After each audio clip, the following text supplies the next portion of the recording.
Welcome back to my channel, and this is a sound off on the Real Housewives of Potomac season 9. So can I be real with y'all?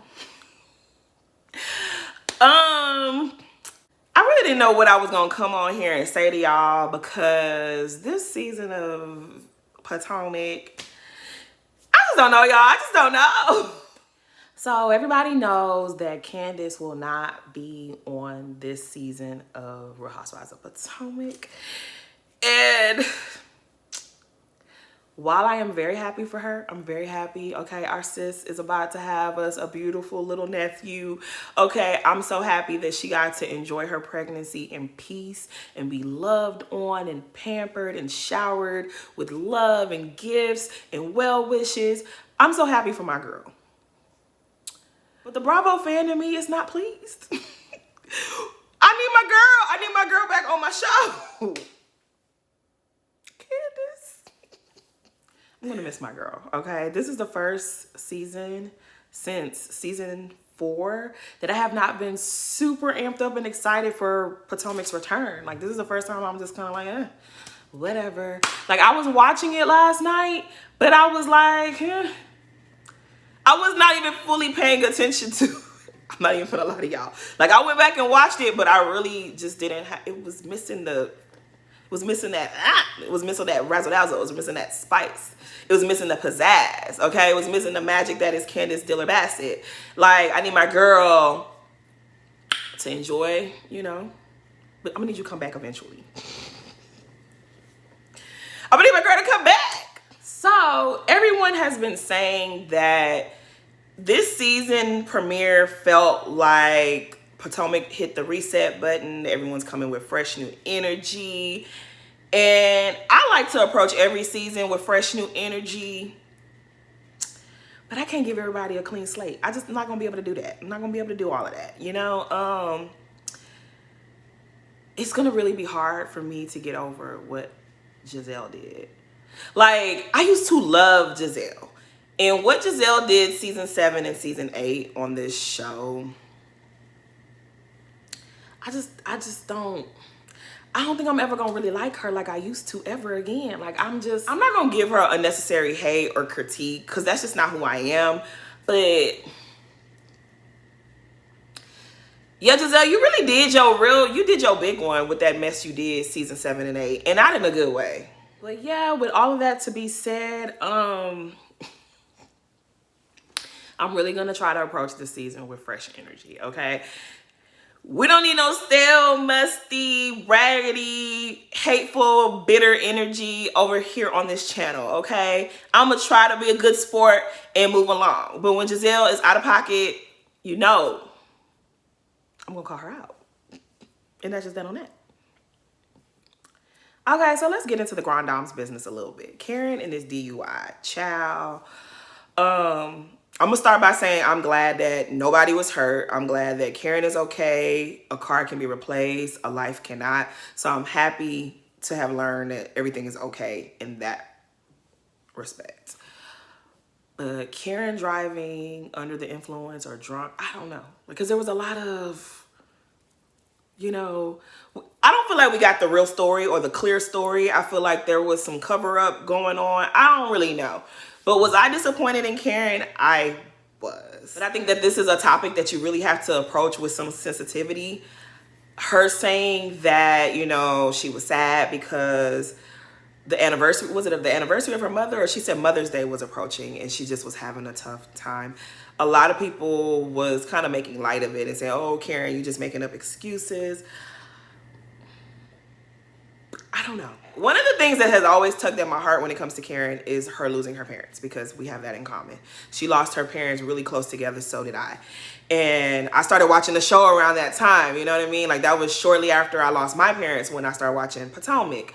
And so I have always kind of just like, through the television, I have a lot of love for Karen, even when she get on my nerves. But I do have a lot of love for Karen. And so when people are saying, oh, girl, that's old, I don't like how that lands. I don't like how that lands on me. Because I can tell you that grief, you be minding your business, okay? You be minding your business, and grief will come out of nowhere and slap you on the back of your neck. I swear this is true. Like, you literally could be having fun, you know, just in a good, healthy spot. And then out of nowhere, it just grabs you and you don't know what to do with yourself. And it's like you become undone. Like, I'm about to cry right now because, sorry, you guys, y'all, I got emotional. The month of September and October is it's rough on me. Lost both my parents in September and 2 of my cousins in October. And it was like back to back. Like, my father passed away on September 29th. And then 2 days later, October 1st, my cousin passed away. Then a year after that, my mother passed away. And a month after she passed away, another cousin of mine passed away. And so that period in my life was really, really, really devastating, and it was hard. And it's almost like every year when those anniversaries are approaching, it's like I relive it. And it's hard. And despite what people say, time does not heal all wounds. I don't feel healed all the way. Like, I feel like, obviously it's not as bad as when it first happened, but it still hurts, especially when you know certain dates just trigger the grief. And sometimes you be minding your business and nothing is happening. There's no significance of any type, but the grief will still come up and choke you. And so when people are saying that, oh, Karen, mama died a long time ago, she needs to stop bringing her up, I think that's really insensitive. Unless you've been through it. Even if you've been through it yourself, maybe your relationship with your mother ain't the same as hers was with her mom. You don't know, like, a person's state of mind. Like, during that time, Karen had a lot going on. Like, not only was her mom sick, her dad was sick. Ray was going through tax issues. Ray is also up there in age. He's not that much far off from her parents. I think he's like 2 years younger than her dad. Karen had a lot going on around that time. And so sometimes you think you've gotten past something, and when you have no choice but to remember what you've experienced, it can mess you up. That's all I'm saying. And I'm not saying that she was right to be drinking and driving, because she was not right to be doing that. She was not right to be doing that. That really could have destroyed someone else's family. That could have destroyed someone else. So I'm not making excuses for Karen, but I do get annoyed when I see people say, oh, she need to get over it. Her mama died years ago. I don't know. But I ain't never got over my parents dying. And it's been longer. Like, my parents died before Karen's parents died. So I don't know when you ever get over that. I just don't know. Like, maybe y'all know something that I don't know. But yeah, I do get annoyed when people say that about Karen. Because Karen went through a lot, man. Season 3 and season 4, that was hard to watch. Those were the best seasons of Potomac. But Karen's storyline was really hard to watch. And that's one of the reasons why people love her so much, because it's like, even all of that, what she was going through, she still came out on top. And she was just like, and what? And I'm going to still be the grand dame. And I'm still going to be on y'all necks. And I'm still going to do me. And that's one of the reasons why people love Karen. But even with all of that, all the fame and all the money and the businesses and all of that stuff, she's a person. And what she went through, I don't like when people try to minimize it and say, oh, that was a long time ago. That's not fair. Now, with that said, Karen was wrong. She was wrong. I don't think I have to go down the list of all the things that could have happened. She behaved recklessly. That was poor judgment on her part. She was wrong. I feel for her situation, but she was wrong. Now, do I think that Karen has a drinking problem? I don't know. Okay, I don't really know what a drinking problem looks like up close. I'm not a doctor. I'm not a drug counselor. I'm not none of those things. I don't know what it looks like. I don't even really drink no more. Like, when my mom got sick, I stopped drinking. I stopped getting my nails done. All the things that she couldn't do, I stopped doing them as well. So I'm the type of person that I can go the next 6-7 years and not have a drink, and I'm fine. Like, I'm not one of the girlies that have to have a glass of wine or a cocktail. Like, I will have one, but I don't have to have one. If I don't have one, I don't care. I don't miss it. I know that some people be like, oh no, I gotta have my glass of wine. I gotta have this. I gotta have that. Right? And Karen seems to be one of those girls that she has to have her wine, or she has to have this, or she has to have that. But if you're gonna do that, don't get behind the wheel of a car. Because I don't think that Karen was just sloppy drunk and slurring her words and doing all of this, stumbling to the car. I think she probably thought that she was good. I think she was like, yeah, I had a couple drinks, but I'll be able to make it home before the effects really kick in. She thought she was good, and she wasn't good, you know? A lot of people do that. A lot of people do that. They shouldn't, but they do. In this group alone, we know that someone has done that. And we see that, you know, in the preview, in the trailer, that Ashley is going to be the one to try to take a stance and tell Karen she was wrong and she could have harmed someone else and all that other stuff. And it was just like, right message, wrong messenger. You didn't like it when people spoke about your drinking. You didn't like it when Candace spoke about your drinking. When the situation between Ashley and Monique happened season 3, and she tried to call Monique out for drinking and driving, Monique was like, but girl, you was drinking right along with me. And she claimed to have taken a nap. She claimed to have taken a nap before she drove home. I ain't never really believed Ashley when she told us that lie. I don't want to say it was a lie. When Ashley gave us that explanation, I never really believed Ashley. And I don't know. I just feel like this might not be the group to try to hold Karen accountable. Like, yeah, call her on her stuff and tell her what she did is wrong, but to try to tell her that she needs to go to rehab or something like that, if that's the route that they might want to take, I don't think that's the route that she want to take. I just don't. I don't know. I just feel like they're going to have to treat Karen with kid gloves. They're not going to be able to go in on her. They just can't. Not this group of ladies. They just cannot. Especially when this group has jumped on Karen's case for not drinking. Do y'all remember season 5 when Karen was not drinking? Well, she drank, but there was when she went on the trip, they went to Portugal, right? She didn't want to drink while she was on the trip to Portugal. And everybody's like, why isn't Karen drinking? Karen, why aren't you drinking? Drink, Karen, you ordered milk. Why are you ordering milk, Karen? You shouldn't be drinking milk. Why are you not drinking, Karen? Are you afraid what happens if you don't drink? Remember Robin asked her that at her wig shift party? Are you afraid of what might happen if you drink? Now y'all want to jump on her case about drinking? No. It's just, it ain't gonna land. For people like myself who remember all the seasons, because I watch every single season, it's just not gonna land right. It's not gonna land. It's not. Y'all sat up there and have tried to make her the class clown because she drinks. And be like, oh, Karen, aren't you gonna have a drink? You know, Karen's really fun when she's drinking. She'll call you and tell you all her business. And then now y'all gonna be like, oh, she shouldn't be drinking. Y'all look silly. Yeah, Ashley, hang it up. Giselle, you better just keep going the way you going, being sweet and nice about it. You better be coming from that lane of compassion, because anything else is just gonna look crazy. I'm just saying. Okay, so let's get into Mia. Y'all already know how I feel about Mia. If you're new here, let me enlighten you. I can't take nothing about Mia serious. Like, absolutely nothing about her do I take serious. She is the most unserious person who has ever come on TV, in my opinion. Like, to me, Mia is an impromptu actress or impromptu reality personality. Is that even a thing? It's a thing because Mia made it a thing, okay?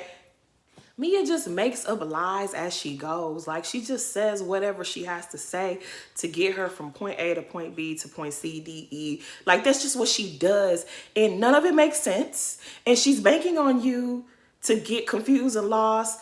And then you're not even to remember half of what she says because you're just supposed to go with it. Just let her tell her lies in peace. That's what she be wanting. And I just can't get into Mia. I just can't get into Mia because, like, the fact that people give Candace and Wendy and whoever else a hard time, but Mia is right there just a mess. And everybody just acts like she's not a hot ass mess. I don't get it.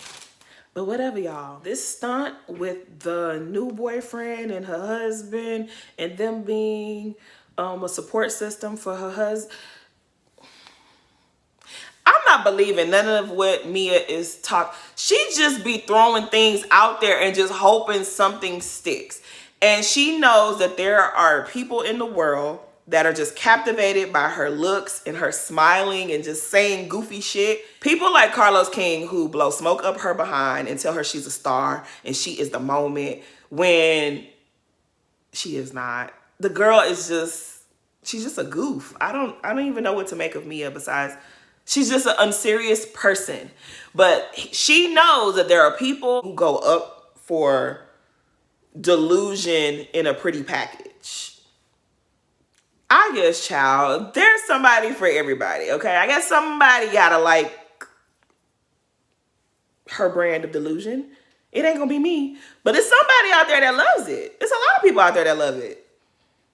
Anyways, I said it before and I'll say it again. I think Mia's lying. I think that this guy is back in Mia's life because of an opportunity and a check, and they both look silly walking around.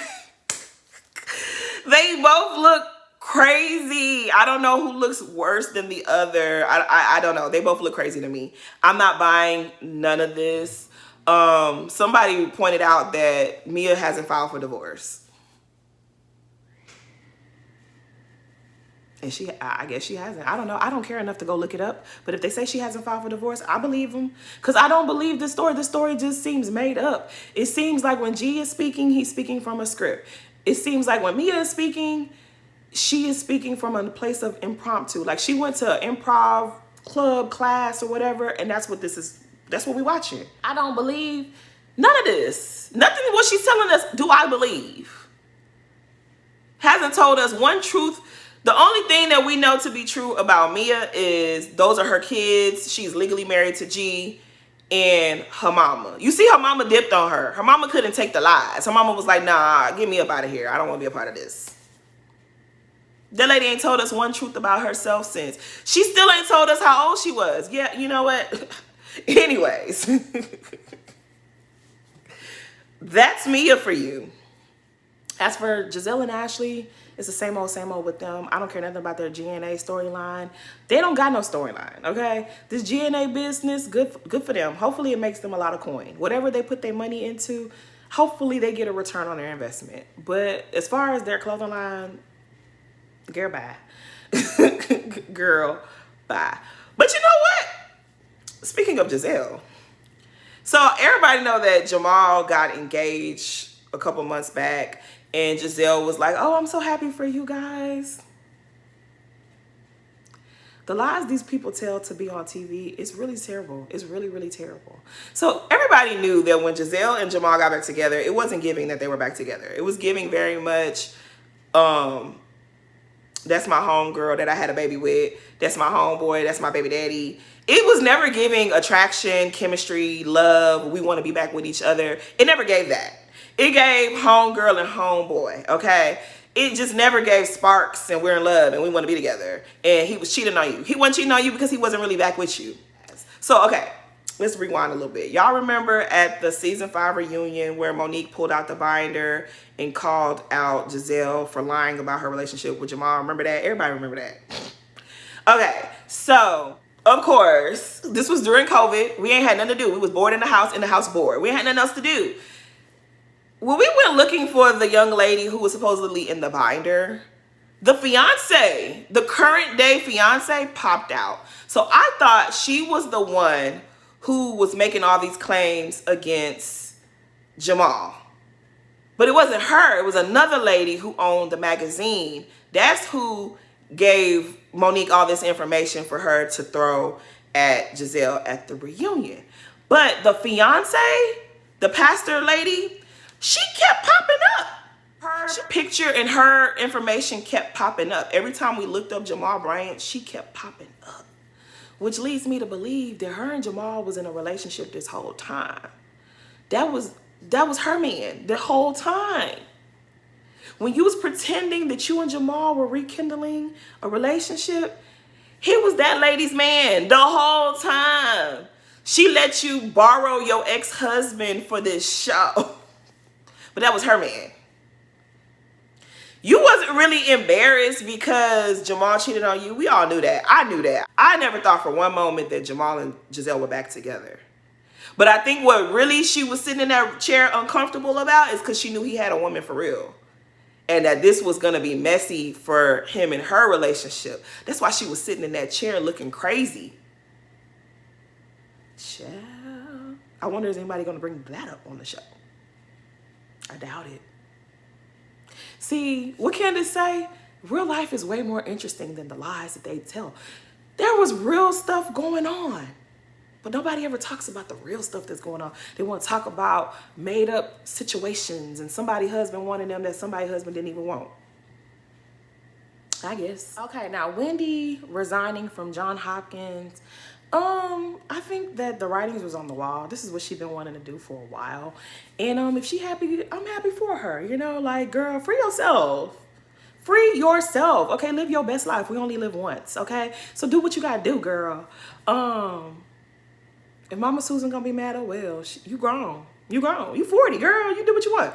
I hope she's not leaving because she's depending on Bravo, though. I hope that that is not the reason why she's leaving. I hope that she got a whole bunch of other things in the work and that she's not counting on this Potomac check.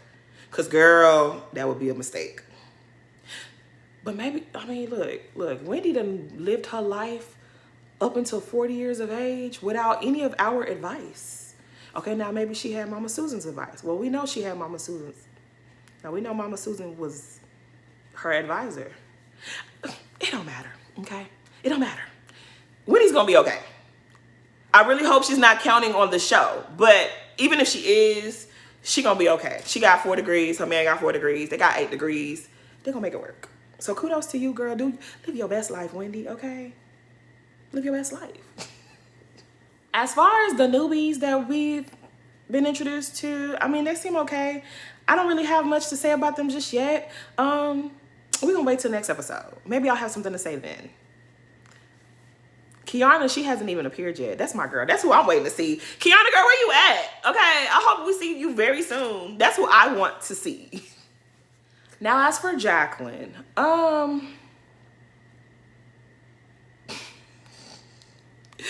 really don't want to talk bad about Jacqueline because I kind of feel bad for her.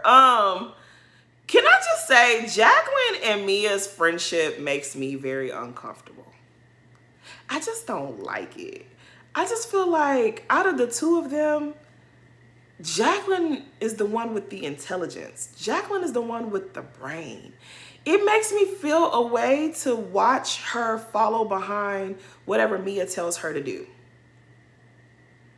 I don't like it, right? Like the last time, when was she on the show? Season 7. Okay, so Jacqueline's on season 7. And Mia did her very best to make Jacqueline look like she was beneath her. Like she has to take care of Jacqueline. Like she was acting as if Jacqueline was her recovering mother. Like, oh, I always got to make sure Jacqueline's okay. You know, I got to make sure that her kids are right. I got to make sure that she's done this.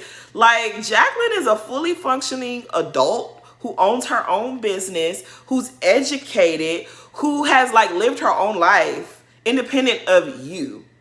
You and her coming on this show, or you helping her to come on this show, you're trying to sell to the audience that you've been taking care of her. You purchased her car for her. You gave her the money for her.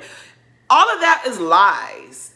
And anyone who believed it, I don't know what to tell y'all.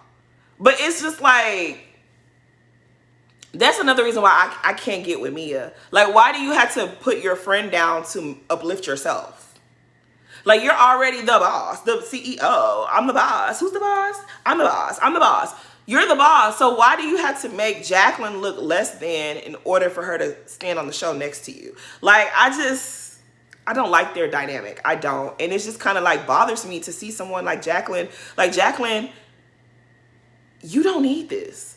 Like, I don't mind her coming on the show, but it's just like, you guys are willing to degrade yourselves just to be on this show. That's not what the show was ever supposed to be about. You supposed to be them girls standing tall, you know, like confident and poised and have your business and your life and your money and everything together. And you come on the show to show us something that we don't get to see every day. Not showing us that you're insecure and that you play second fiddle to someone who's not even on your level. I just don't know that I'm going to enjoy Jacqueline this season. I didn't like her at the tail end of last season. I feel like Mia just throws out crazy stuff. She just throws something out there, and then you see Jacqueline like bewildered, and then she just like tries to clean it up real quick and be like, and act like she agrees with what Mia is saying. And it's just like, ew, why? Like, Jacqueline, do better. You're better than this. Like, I don't like this, Jacqueline. You're better than this. You are really better than this. You don't, I'm not saying come on the show and drag Mia. I'm not saying come on the show and undermine Mia. I'm not saying come on the show and try to make Mia look bad or clown her or nothing like that. But I don't like how she's clowning Jacqueline, or she's using Jacqueline.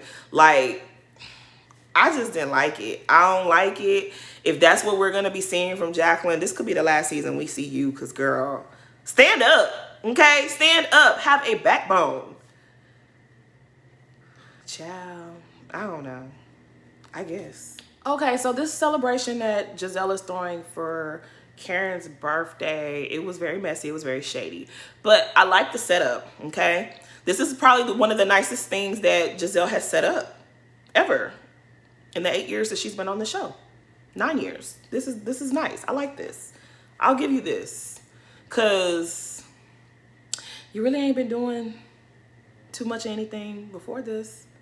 Anyways, I'm going to let you have this, Giselle. I'm going to let you have this one. You did okay, girl. You did your thing. You tried.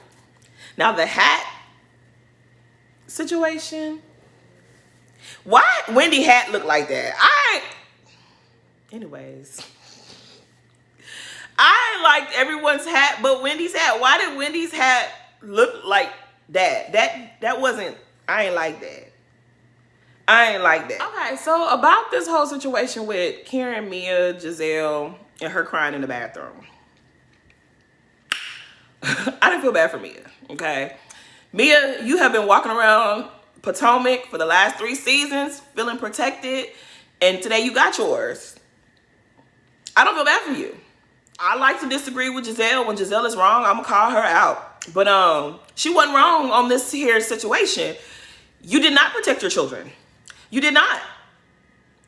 I can call you a bad mother, but what you did wasn't what a good mother is supposed to do. It's one thing, okay, to have a divorce, to leave a marriage that's not serving you and it's not healthy and it's not good for you, and you find love somewhere else and you want to move on.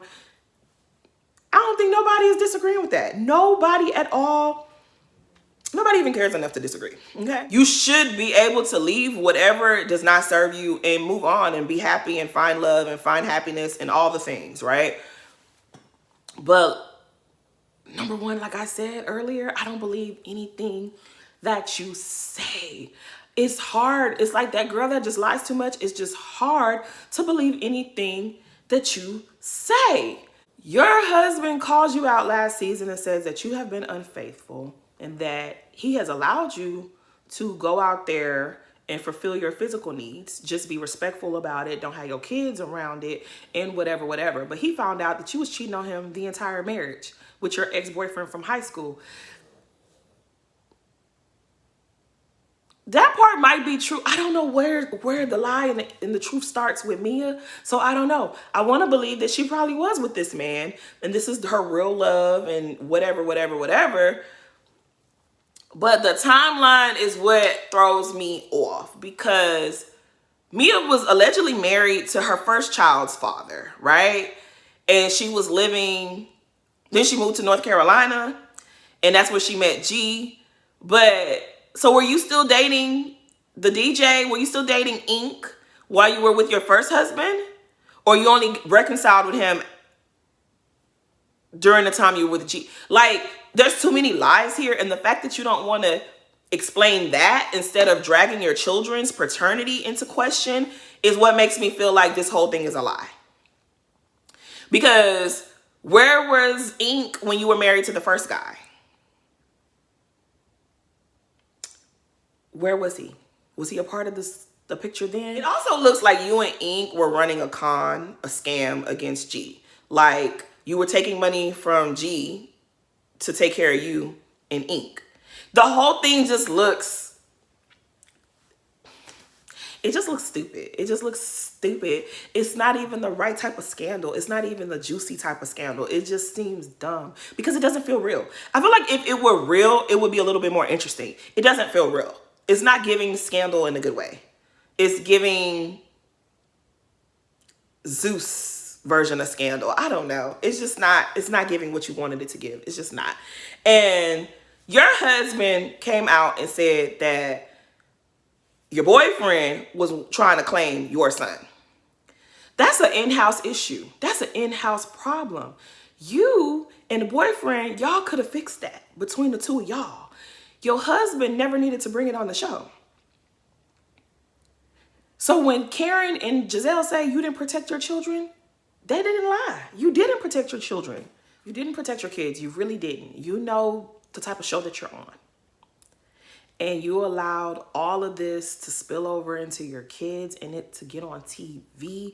It's just, I just don't believe it. I don't believe none of this because, gee, if you didn't want your kids' paternity to be a topic, why come out into the public and make it a topic? Because even if the dude is saying that that's his kid, y'all could have handled that amongst y'all. It never needed to make its way onto the show. It just didn't. But I feel like it made its way onto the show because y'all designed this scam for it to make its way on this show. To give her the spotlight, for her to be the center peach or the center flute on Potomac. Like, y'all did it and then now y'all trying to play victim. See, this is what I'm talking about. Whenever it comes to Mia, her storyline just don't never make no sense. Why? Because all of it is lies. It's all lies. It's all lies. And people who lie like that, I can't. It's exhausting to be around people like this. And it's exhausting to watch her on TV. So her crying in the bathroom about like, I'm a good mother. I love my kids. And it's not right. It's not fair. And then Wendy too talking about something like, let's not talk about her being a mother. Girl, shut the fuck up. I love you, Wendy, but shut the fuck up. Because she brought this to the show. You know that Giselle is around and Ashley is around, and you would bring this type of mess to Giselle and Ashley's feet and expect them to not say nothing. You sat up there and tried to slut shame Karen for 2 seasons back to back. And you thought that Karen wasn't going to give you a little tap tap. You thought she wasn't going to pull on your edges just a little bit. You thought she wasn't going to snatch that wig. I'm sorry, I don't feel bad for Mia. I feel like you wanted all this mess and now you have it. I don't know why we're supposed to feel bad for Mia crying in the bathroom. I don't even feel like those was real tears.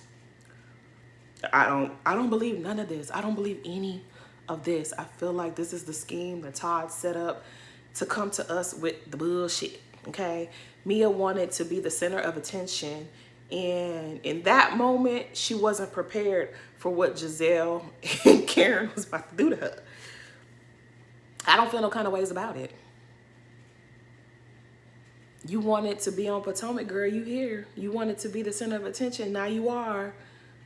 Deal with it. Because the tears in the bathroom, girl, no. You didn't protect your kids. You didn't. I just can't take me. Y'all know I had a friend that acted just like Mia back in high school. Okay. We're going to call her Tia. Tia. So I met Tia, I think when I was like a sophomore. I was in a nurse's office, and when she left the nurse's office, everybody in there was talking bad about her. They was just like, oh my gosh, she's just this, that, and the third. So like a month later, Tia is pregnant, and everybody in the school hates her. Everybody in the school wants to fight her. It was just a whole bunch of stuff. And me, I just felt bad. I was just like, damn, the girl is pregnant. They didn't want to believe she was pregnant. They was like, she's just saying that because da-da-da-da-da. And she lied so much, nobody believed her when she was pregnant. But I felt like, no, I don't think she's lying. I felt bad for her. I befriended this girl. Baby, everybody warned me about her, and I learned. But when I tell you this girl was messy and just lied and just created mess and drama for absolutely no reason, just like Mia does. Fast forward to our senior year, okay? I had already cut her off. I wasn't talking to her.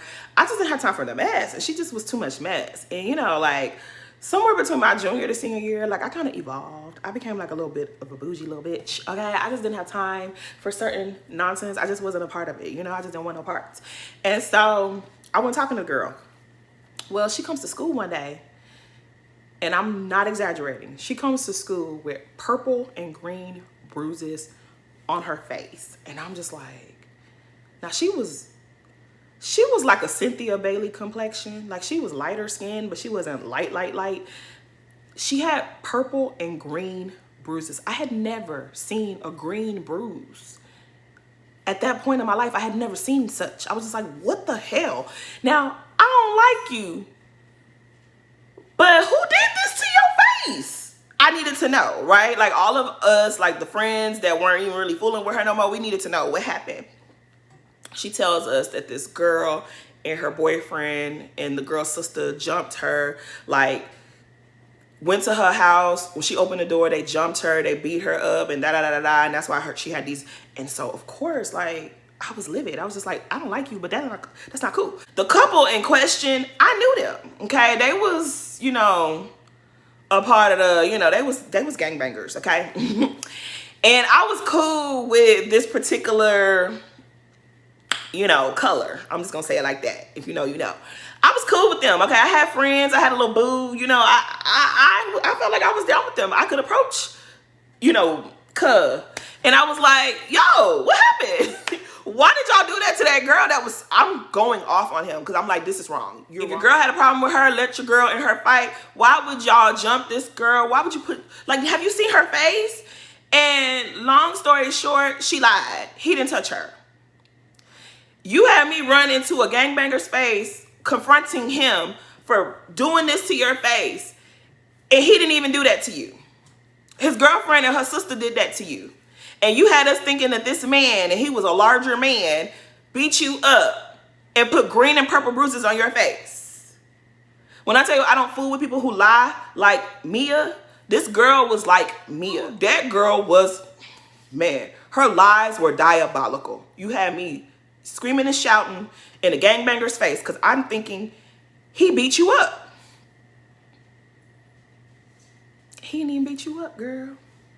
That's the kind of stuff. See, this is why I don't deal with liars. People who lie like Mia. I'm not amused. I'm not amused by people like that. But yeah, I just can't with Mia, okay? I just can't with her. I can't with her lies. I can't with Jacqueline. I just can't with the whole thing. I predict that after this storyline is wrapped up, we'll probably never ever see or hear from her man ever again. Her and Gordon will be back together, and she's just gonna take us on another ride on a different lie in a different whatever. Like, this season is about to be very interesting for, well, I don't know if it's gonna be interesting. We just gonna hope it's gonna be interesting. We gonna speak into existence that this season will be interesting. I am not gonna lie. I'm not as entertained as I normally am, but we're gonna do what we can with this. We're gonna do the best with what we got, okay? But yeah, y'all, please like, comment, and subscribe. Thanks for watching.